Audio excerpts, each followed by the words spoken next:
अऊज़ु बिल्लाहि मिनश्शैतानिर्रजीम बिस्मिल्लाहिर्रहमानिर्रहीम। दुरूद पाक पढ़ने अल्लाहुम्मा सल्लि अला सय्यदिना व मौलाना मुहम्मद व बारिक वसल्लम सलातन व सलामन अलैका या सय्यदी रसूलल्लाह सल्लल्लाहु अलैहि वसल्लम। आज इंशाअल्लाह पेशाब वगैरह करने के आदाब क्या है इंशाअल्लाह वो हम समाप्त करते हैं।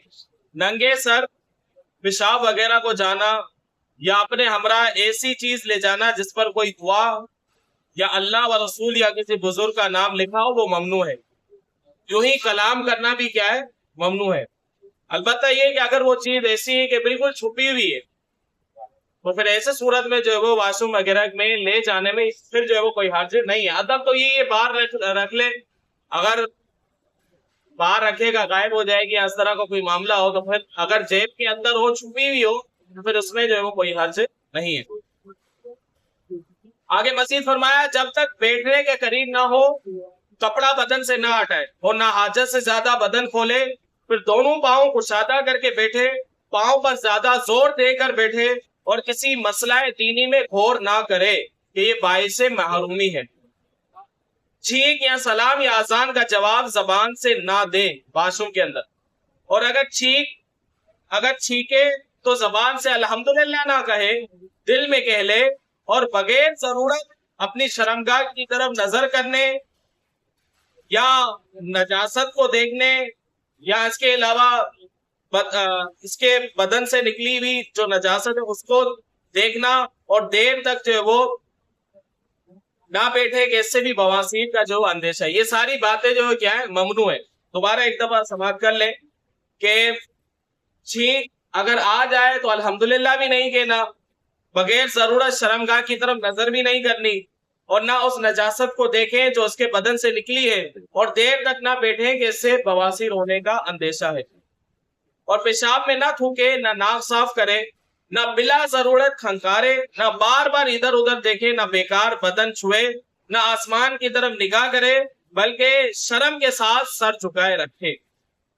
जब फारिग हो जाए तो मर्द अपने हाथ से अपने आला को जड़ की तरफ से सर की तरफ सौंपते के जो कतरा रुके हुए होंगे वो जो वो क्या हो जाएंगे, निकल जाएंगे। उम्मन कई अफराद का यही जो वो मतलब मसला होता है कि वो कहते हैं हमें पेशाब के कतरे आते हैं, तो असल में वो इस्तिंजा इस तरीके से नहीं करते। इस्तिंजा करने के बाद जो आला होता है उसको जड़ से जो है वो जड़ से जहां से जड़ है, जड़ से जो है वो सर की तरफ जो है वो खेचते में आएंगे, तो जितने अगर कतरात वगैरह होंगे उसमें तो वो निकल जाएंगे, और फिर जो है वो ये बाद में मसला नहीं होगा।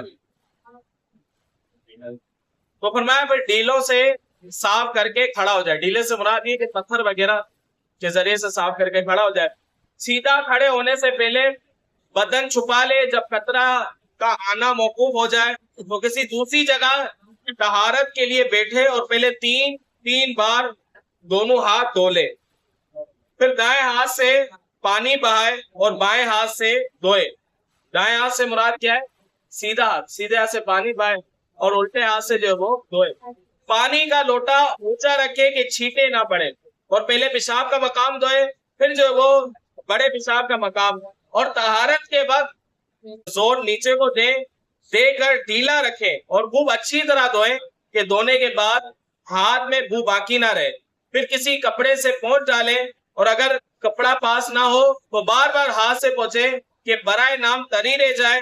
और अगर वसवसे का गलबा हो तो रुमाली पर जो है क्या करे, छींटे जो मार। रुमाली पर छींटे मारने से मुराद ये कि अगर वसवसा आता हो, फिर नजासत अगर कपड़ों पर लगी हो तो फिर जो है वो छींटे मारने से वो पाक नहीं होगा, बल्कि वो उसी सूरत में पाक होगा कि जब नजासत वहां से जो है क्या हो जाए, साइल हो जाए। ये सिर्फ वसवसों के हवाले से ये है कि अगर किसी को वसवसा आए तो रुमाली पर क्या करते, छींटे जो वो मार।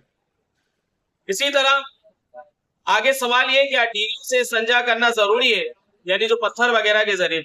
आगे या पीछे से जब नजासत निकले तो ढीलों से संजा करना सुन्नत है, और अगर सिर्फ पानी ही से तहारत हासिल कर ली तो भी जायज है, मगर मुस्तहब ये है कि ढीले लेने के बाद पानी से तहारत हासिल करें। आगे असल में ढीले वगैरह के मसाइल है, हमारे यहाँ अमूमन ये चीज इस्तेमाल तो उतनी होती नहीं है। अब इंशाल्लाह मजीद अगली नशिश के अंदर जो वो कुछ अहम चीजें जो बयान करेंगे। अल्लाह तबारक व तआला हम सबको अमल की तौफीक